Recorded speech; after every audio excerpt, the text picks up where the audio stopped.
Hey, what's going on, guys? It's the Hobby Pro here, and I'm going to be telling you guys about some Rustler VXLs. As you know, it's my favorite car by Traxxas, let alone any RC brand ever.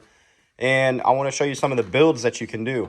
I'm here today with the RC Maniac from RC Mania, and we've both built cars. We have very fast Rustlers, faster than stock. We've got 8 skill setups in them, and we have plans down the road to show you guys really pushing Rustlers. But you just got to stay tuned for that. So we're going to dig deeper into these two cars. As you guys know, the stock Rustler can do 70 out of the box. You can have a lot of fun with it. You can go off-road, on-road, and, all around just a great car. So would you like to come over here and tell me a little bit about, or help me describe this car? So this car here is pretty much stock. It's a really budget kind of build. You've got almost RPM everything. Everything's covered under warranty. Gearing and everything stock. Still go probably the 70 if you really want to push it. So in the rear for tires, I don't know if you guys have ever heard of them, but 90% of other RC car people have. We've got Anacondas in the rear with stock, Rustler tires in the front. We normally run a 3S lipo in here. We've got it to where it's not going to overheat. We got a fan here. The rear doesn't have a fan yet. Probably will never get one. And you see sand on it, that's because you can take these cars almost anywhere. We were out at the beach about probably 2 weeks ago. Brought it out there, had a lot of fun with it. Didn't bother to clean it up. Probably should have, but car's still running fine. Still got the stock transmitter, stock motor, stock ESC, stock motor. Sorry about that. RPM, everything green is RPM. We do have a few aluminum parts. We got STRC caster blocks up here and aluminum shock caps in the front and rear. Otherwise, stock shocks. We got a bumper here. They're by RPM. I think they call them a dog bone bumper. I'm not too sure anymore. It's been a long time. Got a wheelie bar. They're the same. Yep, stock axles. Everything on this car other than the green stuff is stock. So, yeah, all around a great car. I would never not recommend this car and this setup to anybody. It'll probably cost you another $150 whenever you buy the Rustler. Go ahead and do this. Most of your money is really going to be into the battery, and you can spend upwards of $200 on a battery. So just be mindful in picking the right battery. Set this car over here. Now, let's talk about this car. This car is an extra car I've had forever. It was actually this car in the picture here. I took it on the beach. I had paddles. This was like my car I built. And it's got a lot of really cool, interesting parts on it. Yeah, you probably wouldn't know we would do to a Rustler. VXL, actually. But, like the other car, all RPM, except for this one's got an RPM, what's that, bulkhead. It's got big bore shocks on it instead of the stock ones. Another interesting thing about this car, it's a Rustler 2-wheel drive, but I've got Rustler 4x4 rear axles in it because they're actually a lot stronger. And for batteries, hear me out. So we take this car and we do endurance runs. Where I live, it's about 17 miles to get to this place called NAS Jacks. And in front of my truck, we were just driving this car all the way there. Never once did the car overheat. Never once did we have to stop because of the car problem. We did stop a few times because, we wanted to check motor temps and let the car cool down. But we have video proof that the car drove from, well, we started a little farther than my house. We started at Popeyes, and we drove all the way there. And before we did the run, we still had stock gearing in the back. Well, I think we probably had... It was a 32 pinion and an 83 spur. Yeah. So pretty close to stock. Let's get this a little faster. But for tires, we've got GRPs in the front. And we've got some of these Duratrax Punch SCs. I don't know. I bought these for my Slash 4x4, and we needed tires for the rear, so we threw them on here. What's really cool about these tires is the bead. I have never broke the bead on these tires. Really strong tires. But there are a few little things that I'm going to have the RC Maniac tell you guys about this car. All right, so basically, Hobby Pro let me just build this car for speed at this point. And so I did the rational thing, and I lowered it with zip ties because I didn't have the fuel line or the time to actually go on the shocks and do what we did on our 8-scale cars. And plus, this is a attempt at 100 miles an hour with a Valenian setup.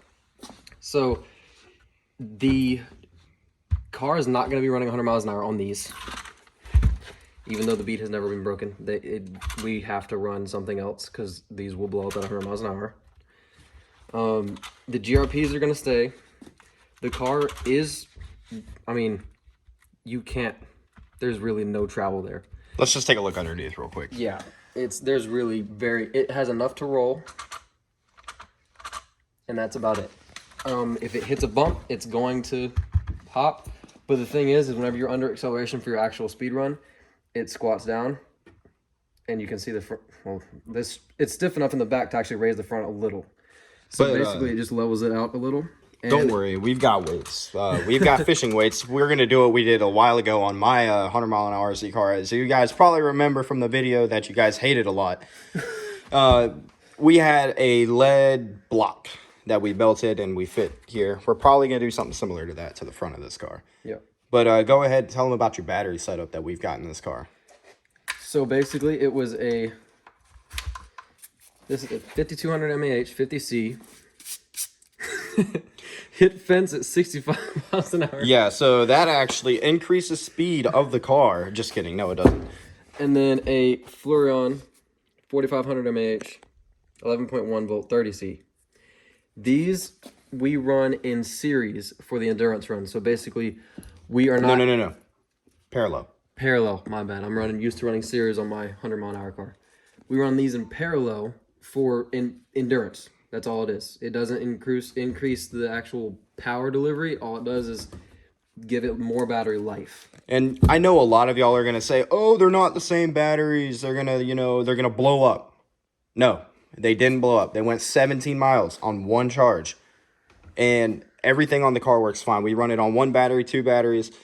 Nothing has messed up on this car. And before anyone calls BS, yes, I know. It doesn't look like we use these, but we actually do have a adapter, and I'm not sure if Hobby Pro can do it, but I would recommend that we put a clip of us actually using this car and making that run because we have the videos, if possible. But we can show you. We actually do have a adapter piece for the Dean's plug to connect to Traxxas. Yeah. So, great car. Out of the box, you, instead of spending $100, you're going to spend what the price of 2 batteries is going to be. So, this one was a budget battery I got a little while ago because I just got my Slash. It was about $40. This was actually a Power Hobby battery, and it still is a Power Hobby battery. It's just wrapped in tape because it fell out of the car when it hit a fence at 65.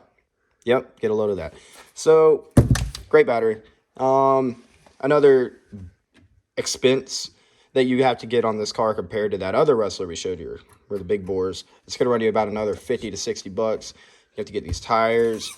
You got to get the 17 millimeter hub adapters because GRPs are meant for actual 8th scale cars that are, adapted for these. And you can get a 4-pack of these for 20 bucks. So it's not crazy.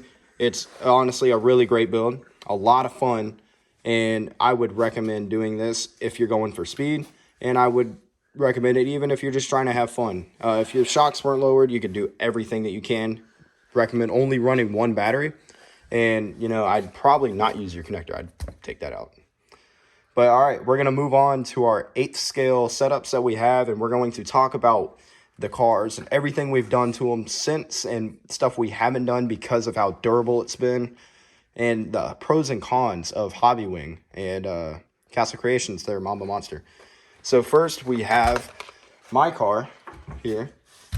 And this would be my 100 mile an hour, or my take at 100 mile an hour RC car. We have not hit 100 miles an hour recorded on this. I have a picture of my speedometer saying 103, but it wasn't a video, so I'm not going to count it. I want to get into the 100 mile an hour club the legit way.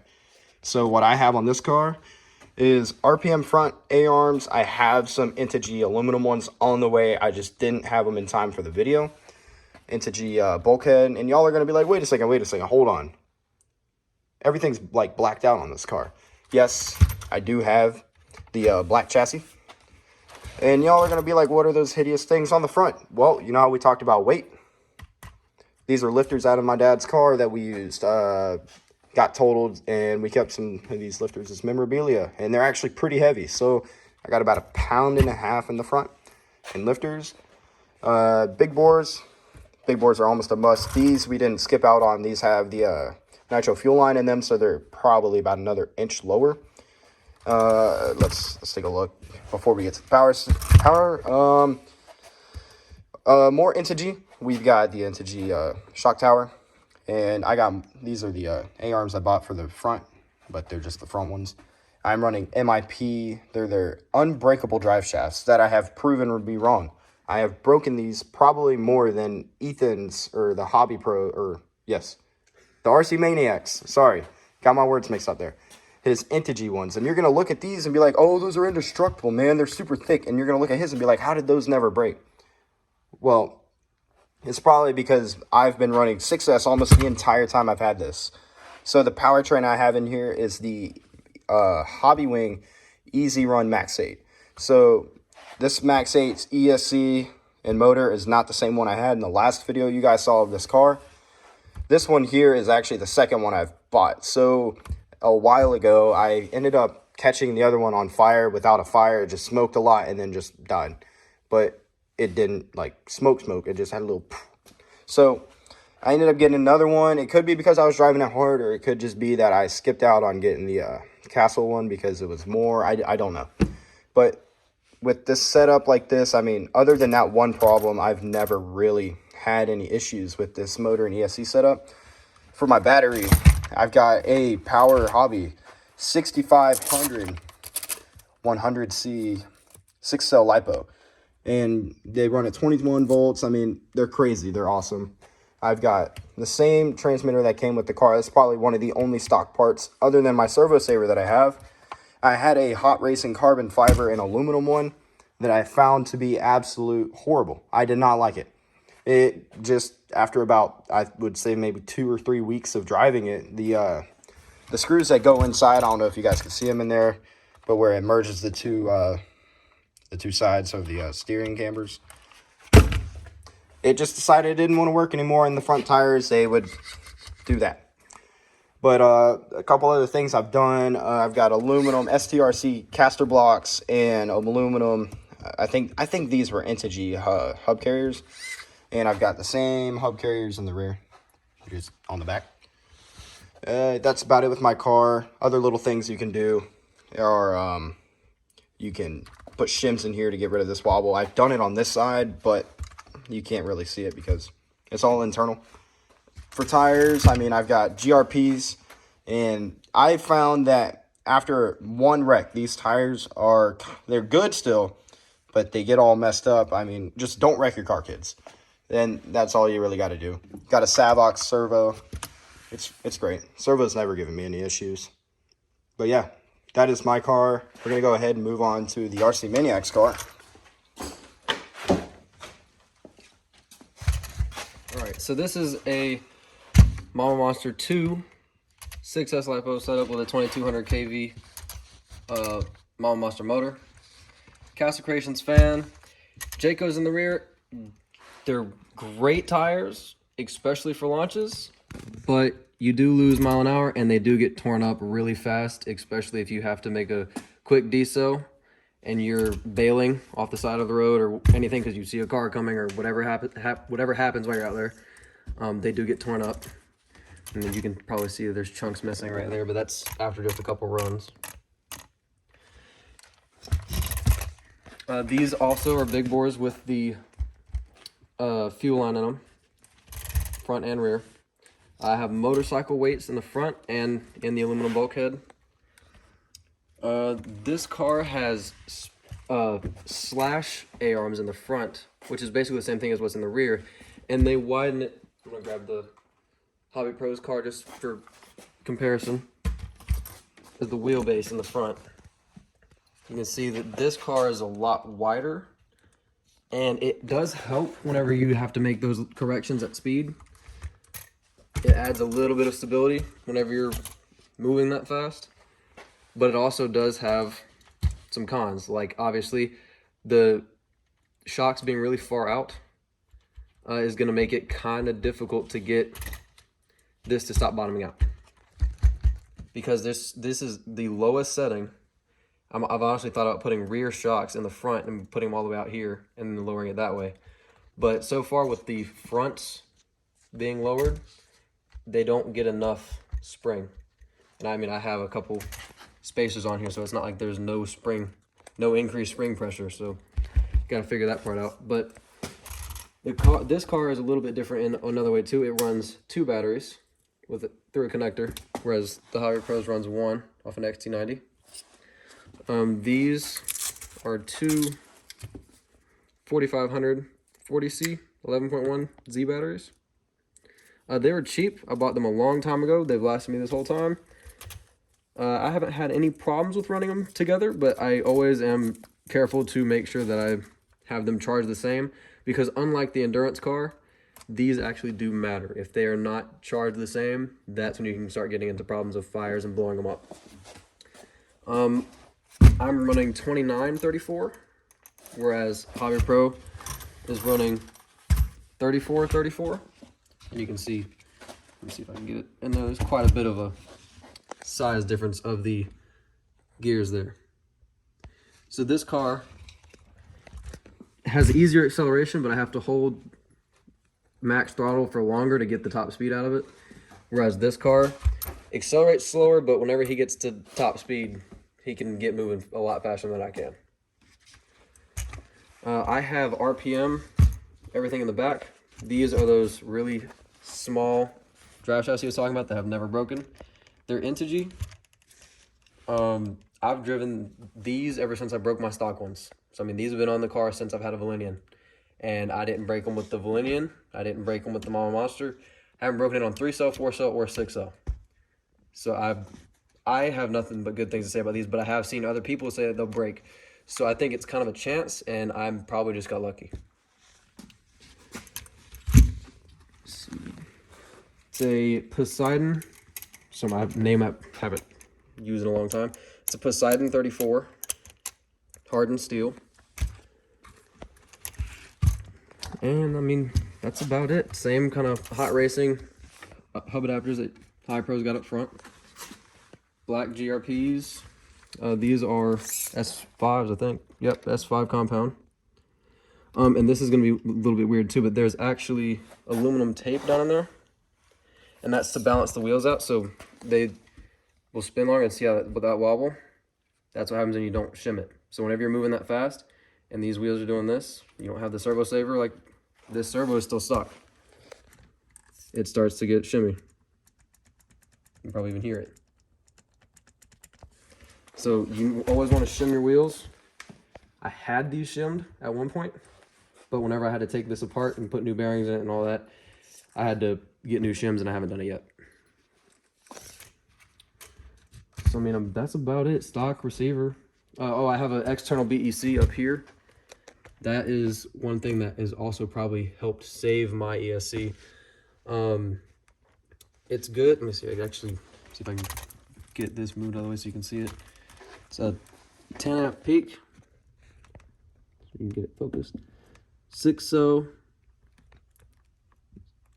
So basically what that does is it takes in some voltage and prevents brownout. So whenever there's like a lack in voltage, this can actually distribute that and help stop any lack of power to your servo or anything whenever you're at max throttle pushing all this voltage. And another thing to mention is whenever you've got those BECs, they are hardwired right into your battery cable. So let's say your ESC were to all of a sudden just die, and you're going, let's say we're doing our 100-mile-an-hour run and it dies at 100. Well, if you don't have that BEC, you're going to end up like my car. I do have a BEC. I just haven't wired it up. But you lose all power, which means you have no steering, and you're not in control of your car anymore. Versus where if you've got your BEC, you know, it's hardwired, and then it goes straight to your transmitter. So that means, or your receiver, sorry. And so you've still got your steering, and it's honestly just been a lifesaver for him, because I don't know if he's ever like had it completely brown out and die before, but I know there's been times where he's been going fast and he just lets off throttle, and you know, having steering's a nice thing, you know. Yeah, so I've actually had, which this is kind of jacked up because I had to redo this, but I actually did have some problems where the ESC shut off. And that's actually why, if you, these Mamba Monster 2s have a switch, if anyone has one or knows anything about them, they have switches. My switch, I had to just twist it together, and I'm about to have to put tape on it and do all the fun stuff to make it better, but that's my switch.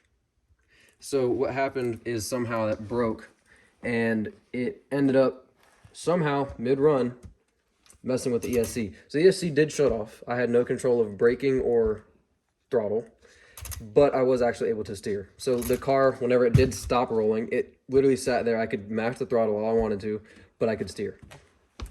So that does have a good advantage.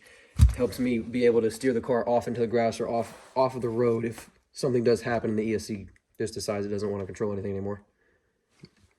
Yeah. So these cars, they're honestly great.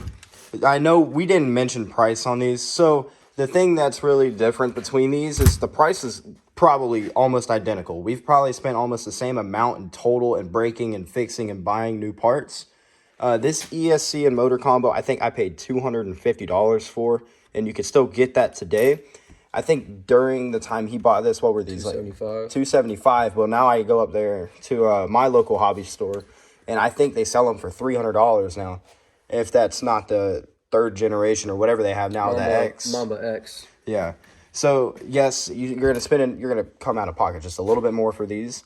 I think in total I've got around $3,000 or $4,000 in breaking parts, buying new parts. It's just been a long, the entire lifespan of this car.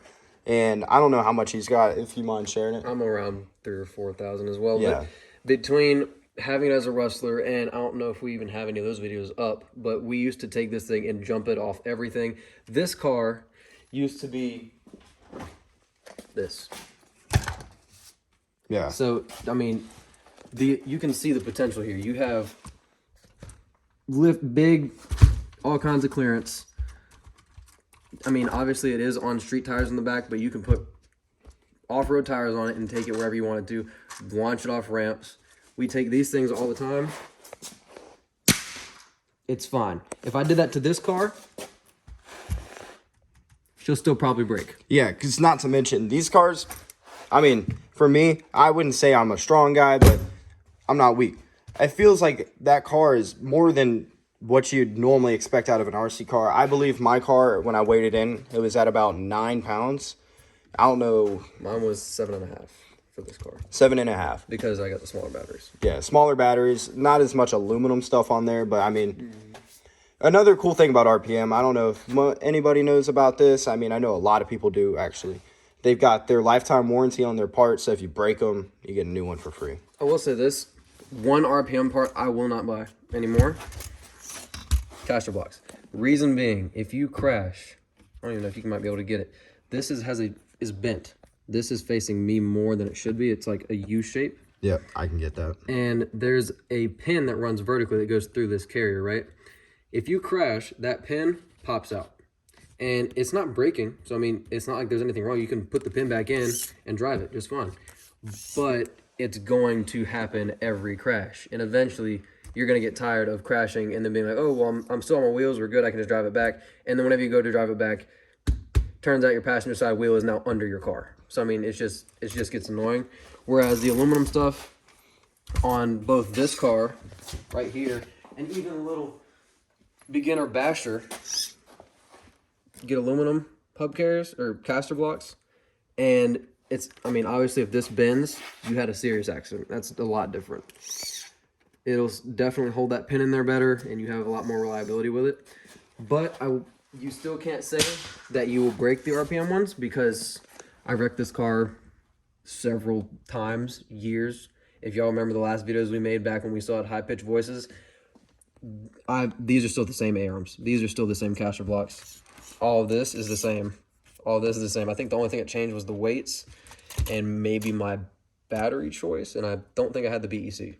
But all these A-arms, the drive shafts, all of it is still the same stuff from years ago. Yep, so to sum up these two cars, do you go with Hobbywing? Do you go with Castle Creations? Honestly, it's what fits your budget. You're going to get almost the same performance out of both of them. I would say you probably get more reliability out of the Castle Creations. But it could also be the fact that I was running success at 1-to-1 for almost the entire life of this ESC, or the old ESC. So it's all honestly up to you.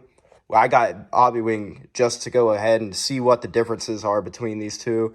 And a lot of you guys in the last video that I had up about these two cars said that, oh, you didn't compare the two systems. Yeah, well, I had the ESC for all of, I think, 2 hours at the time.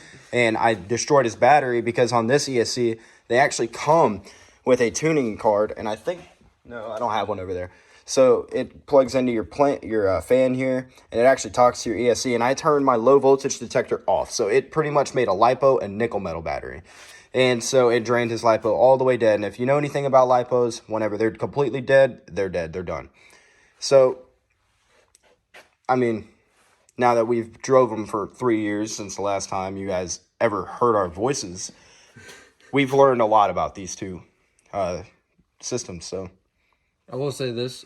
If you're going to get into the high-speed game, or if you're going to get into just anything that involves high-speed crashes or high velocity crashes of any sort, aluminum bulkhead, RPM everything except caster blocks. You want to get aluminum caster blocks, aluminum bulkhead, everything else RPM.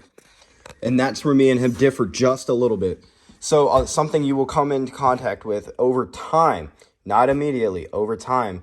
If I grab one of my old RPM A-arms, I had just switched these today. You will notice there's a little bit of a bow. And I don't know if you guys could see this now because I bent it back just a little bit. But my aluminum, what's this? My gearbox, I don't think you guys can see that as well. It was bent. So it actually bent this way, and I hadn't wrecked. It just torqued it that much. These cars are super powerful. Like, I think, what is the horsepower rating on these two engines? Can't remember I think it was, I want to say it was 12 to 15, but I don't remember. All I know is that these motors are meant to be pushing cars that are 15 to 20 pounds, I think. Yeah, for and more. These cars are like one of these. Yeah, much bigger cars. Yeah. And here, actually, hold on, I'll just grab the Mamba. It's tiny. It is really, just look at the wheels. I mean, much smaller car. This car is literally taken apart from here back, and it's longer still than the Rustler. So they are not meant to be put in these tiny chassis cars. So they do kind of hurt the parts a little bit. Yeah. So again, if you want longevity, if you're not going to crash, aluminum will be your ticket because these are going to not torque. They're not going to do much, especially if you get these. These are the reinforced Integy A-arms. So I think they're the V3s that they came out with just recently. Or if you know you're going to crash and you want to get a warranty if you break them, get RPM. RPM is going to do everything these can do whenever they're brand new. So just take that into consideration. So to go ahead and sum up everything, grab that car on the ground. If you want a car, I'm just going to set it right there. If you want a car that, you know, you just bought it out of the box, you love the car, but you've already broke something, it's about $150 to get your car set up just like this. You know, Basher does everything you want. You get all the tires you want for the rear. Just make sure you don't break the bead. And if you do, learn how to reset them. It's not hard. There's plenty of other videos out there how to do it. $150. Or, all right, I like driving my car fast. I've got it on 3S today. I got it out of the box. And it's not fast enough for me. All right, about $150, $200 to build it like this. And one thing we will say, I don't think we talked about this on this car. This is a Valenian with a 34 on, I think this 35. is 34, 35. I think that's a 73. 73, so, yeah. 73 tooth spur on a 35 tooth pinion. He let me use this as my speed car for a little while just because I didn't have the Mamba with me. So he just gave me this car to basically turn into like this little Valenian speed car. And we accidentally went 52 miles an hour at like half throttle, a little bit less than half throttle during an endurance run. And I didn't really notice it, but he told me that the speedometer was 52 with the new gear setup. So potentially half throttle, 52 miles an hour. That's still another half throttle that I have to take up. We might be able to make a Valenian car go 100 miles an hour. We're not sure. We're going to try it. This is going to be the one to do it. And before you make fun of our zip tie lowering kit, it's still going to be there when we go 100 miles an hour. Yep. We're just going to try it because not everyone has the time and the money and the know-how to start doing all of the stuff we've done on these cars, because these cars are developed over years. This car was about a weekend. Yep. So, just remember, 100-mile-an-hour cars, don't do that immediately. We both made the mistake of doing that way too early and didn't get to learn the cars as well as we should have. Many crashes. Yep. Big So, booms. as you see, there are 4 Rustlers here. We are, again, these are probably our favorite RC cars that have ever come out. 4 Rustlers that are driving. Yeah. Between the graveyards on both sides of this and the graveyard in the toolbox over here, we probably have 6 to 8 Rustlers. Yeah. And we don't just have Rustlers. This was probably my first RC car, a Mini Ariba, but we're getting off the topic here. So, again, these are our favorite cars, and take our word for it, you will not be upset about your purchase. No, this is not sponsored by Traxxas, but unless, you know, there's a Traxxas associate out there and you would love to sponsor us and send us some Rustlers, man, hit me up in my email. But, yeah. It's been great having you guys watch this video. I hope you guys stayed to the end. This is the Hobby Pro and the RC Maniac. We're signing off. See you guys later.